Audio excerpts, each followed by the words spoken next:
Assalamualaikum warahmatullahi wabarakatuh. Bismillah, alhamdulillah, wassalatu wassalamu ala rasulillah, amma ba'dah. Sallallahu ala Muhammad, sallallahu alaihi wasallam, sallallahu ala Muhammad, sallallahu alaihi wasallam.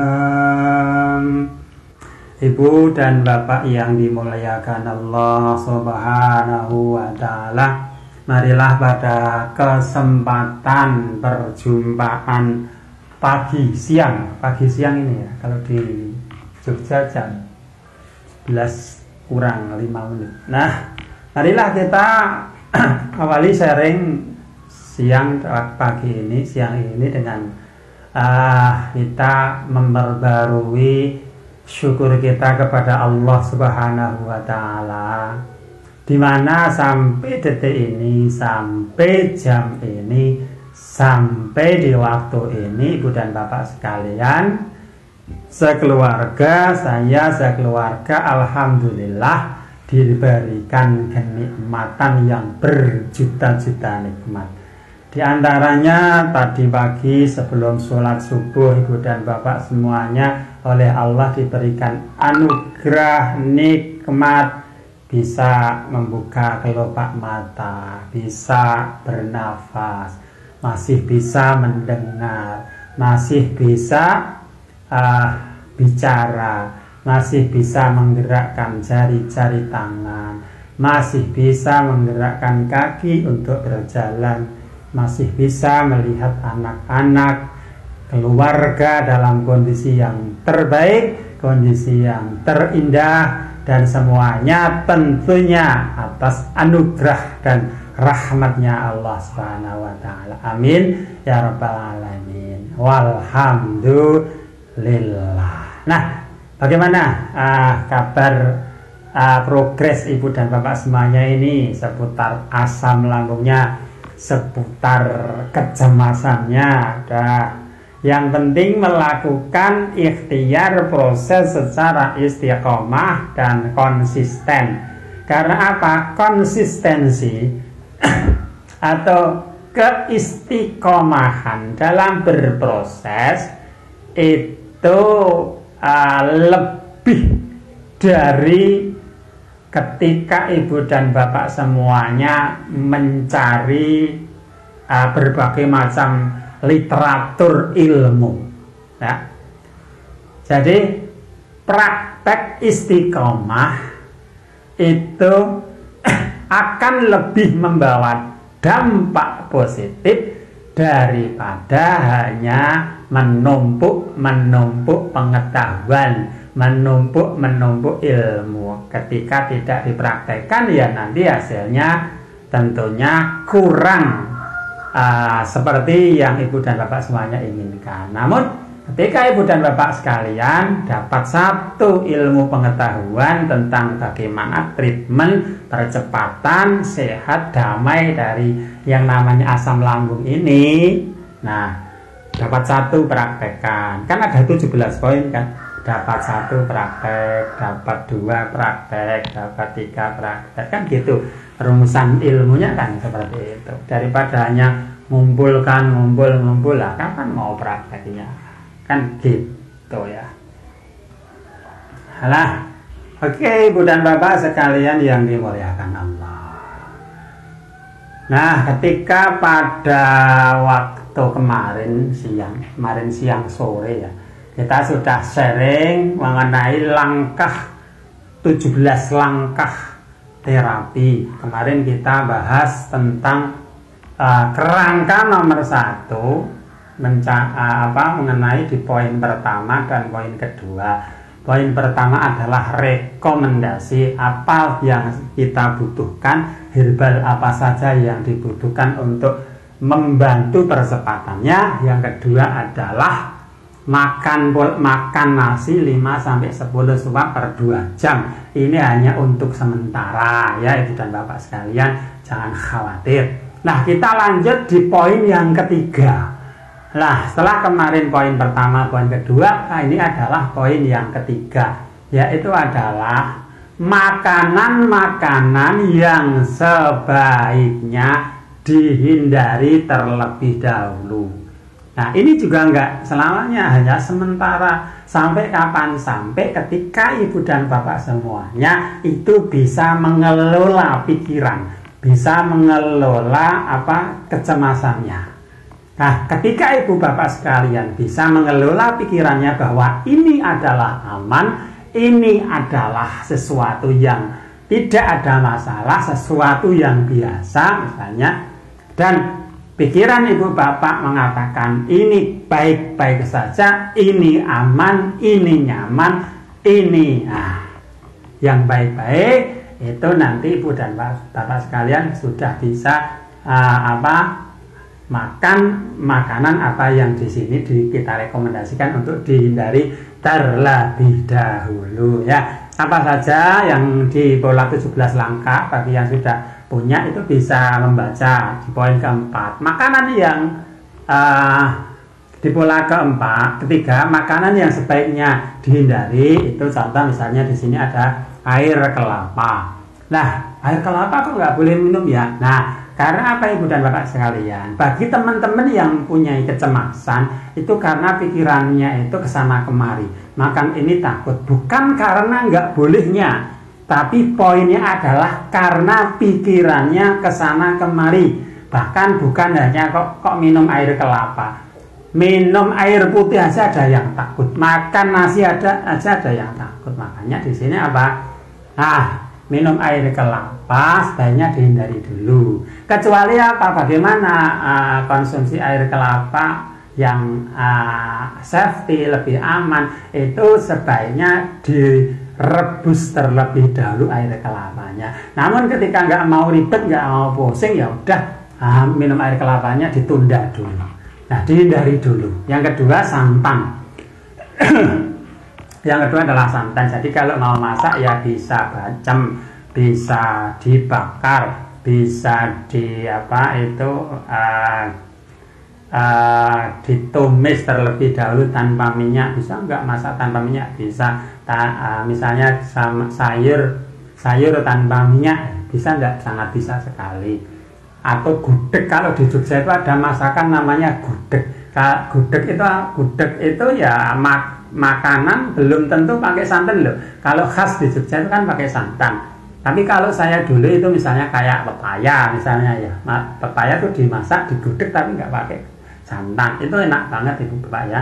Nah, kemudian apa saja ya, ada ikan kan, ada ikan laut boleh, ikan sekali, ikan sungai itu boleh, lele, nila, grameh dan lain sebagainya itu juga boleh, monggo silahkan. Nah, cuman masaknya nggak usah pakai santan dulu ya. Kemudian yang ketiga itu gorengan yang nanti memicu, men-trigger naiknya kadar gas asam lambung. Sebaiknya ini dihindari dulu gorengan ini ya, udah Bapak semuanya sekalian yang dimuliakan Allah. Nah, ini ada banyak teman-teman yang agak ngeyel ya, masih terapi awal makanan gorengan terus. Nanti sabar ya.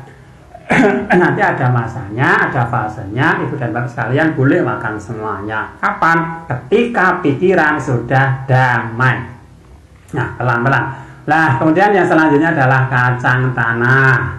Nah, kemudian pete. Ini makanan-makanan yang punya gas berlebihan ya.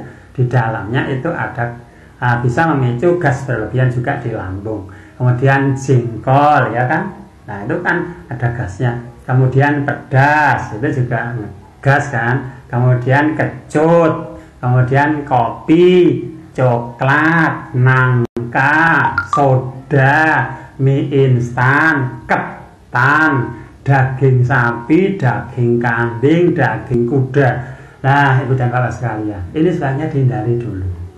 Dihindari dulu apa? Sementara dihindari terlebih dahulu supaya pikiran nggak banyak mengkritisi, supaya pikiran nggak banyak tanya. Karena apa? Ketika dalam posisi treatment awal pikiran masih goyang-goyang dompet, ya kan, pikiran masih banyak bertanya. Ketika makan sedikit hal-hal yang sebaiknya dihindari, ada rasa sedikit itu sudah bikin cemas, sudah bikin takut, bikin khawatir, bikin gak nyaman, akhirnya nanti keliengan, mata ngeblur. Nah, itu ya Ibu dan Bapak semuanya.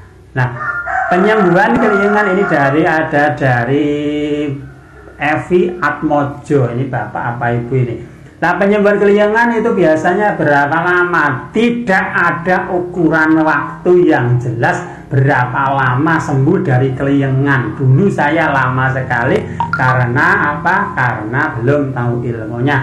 Ketika sudah tahu ilmunya, apa yang bikin keliengan? Satu, telat makan itu keliengan. Yang kedua, cemas itu juga bikin keliengan. Nervous itu juga bikin keliengan. Ibu dan Bapak sekalian yang dimuliakan Allah. Makanya pola makan yang buruk juga bikin keliengan. Keliengan itu karena terjadinya ketidakseimbangan di sistem tubuh. Ya, yang seharusnya misalnya masuk nutrisi vitamin B kompleks misalnya, tapi tidak segera dikasih. Ya, tidak segera dikasih. Nah, sinyal di tubuh akan menunjukkan sebuah rasa sensasi keliengan, mata ngeblur. Nah, yang seharusnya itu segera diberikan asupan vitamin B kompleks, tapi nggak segera dimasukkan, nggak segera dikasih, nggak segera dipenuhi. Akhirnya apa? Terjadi ketidakseimbangan di dalam tubuh. Seperti lapar. Lapar itu kan sebuah isyarat tanda bahwa tubuh kita membutuhkan sesuatu. Sinyalnya namanya lapar. Nah, tapi rata-rata Pak Ibu dan Bapak sekalian ketika lapar itu yang dikasih apa? Nasi. Lapar lagi makan nasi lagi, lapar lagi makan nasi lagi, lapar makan nasi lagi. Padahal sesungguhnya apa? Lapar itu adalah sinyal bahwa tubuh kita membutuhkan nutrisi lengkap. Nutrisi yang dibutuhkan untuk menyeimbangkan sistem tubuh. Nah, apa yang berkurang? Apa yang kurang nutrisinya? Nah, Ibu sudah makan apa? Ibu, Bapak makan apa? Kalau cuma setiap hari makan nasi, ya kan kurang Ibu dan Bapak sekalian ya. Karena apa? Tubuh kita, jasmani kita itu membutuhkan nutrisi dari vitamin ya. Vitamin A butuh, vitamin B butuh, vitamin B ini aja B1, B2, B3, B6, B11, B15 atau dalam rangkuman namanya vitamin B kompleks. Ini kan membutuhkan nutrisi, belum vitamin C, vitamin D. Nah, ya kan? Kemudian apa? Mineral, protein, ya kan? Nah, di situ dibutuhkan untuk menyeimbangkan sistem tubuh yang terjadi gonjang-ganjing sebab dari cemas tuh. Nah, jadi keliengan bisa nggak ada patokan sebulan 2 bulan sudah sembuh. Tetapi Bapak sekalian yang sudah dari teman-teman kita yang lain yang sudah berhasil lolos lepas dari gangguan kecemasan ini, gangguan anxiety disorder ini, gangguan asam lambung ini, kita wanti-wanti kepada teman-teman, silahkan lakukan prosesnya istiqomah, ya, nggak bolong-bolong, istiqomah konsisten itu minimal 100 hari, ya. Tahap pertama itu minimal 100 hari. Nah, apakah 100 hari sudah sembuh? Alhamdulillah, dari sebelum 100 hari yang sembuh banyak. Apa ada yang 100 hari lebih banyak? Nah, jadi tergantung orangnya. Ketika orangnya itu istiqomah, konsisten, insya Allah belum 100 hari itu akan mendapatkan progres yang luar biasa. Tapi ketika melakukan treatmentnya, melakukan prosesnya itu tidak dari hati, hanya ikut-ikutan, hanya coba-coba, itu akan memperlambat prosesnya. Karena apa? Ketika segala sesuatu tidak dilakukan dari dalam hati, ya, tidak dilakukan dari dalam hati, hasilnya juga nanti tidak sampai dirasakan di hati. Jadi Ibu dan Bapak sekalian, lakukanlah dari hati Ibu dan Bapak sekalian. Karena apa? Karena Ibu dan Bapak sekalian ingin memperbaiki ibadah Ibu, ingin memperbaiki tubuh fisik, di mana tubuh fisik ini adalah amanah yang diberikan oleh Allah, amanah yang diberikan Tuhan kepada kita. Untuk apa? Untuk menjaga, untuk dijaga, untuk dirawat, untuk disehatkan, untuk beribadah lebih baik lagi, beribadah lebih maksimal lagi. Gitu ya, Bapak sekalian. Nah,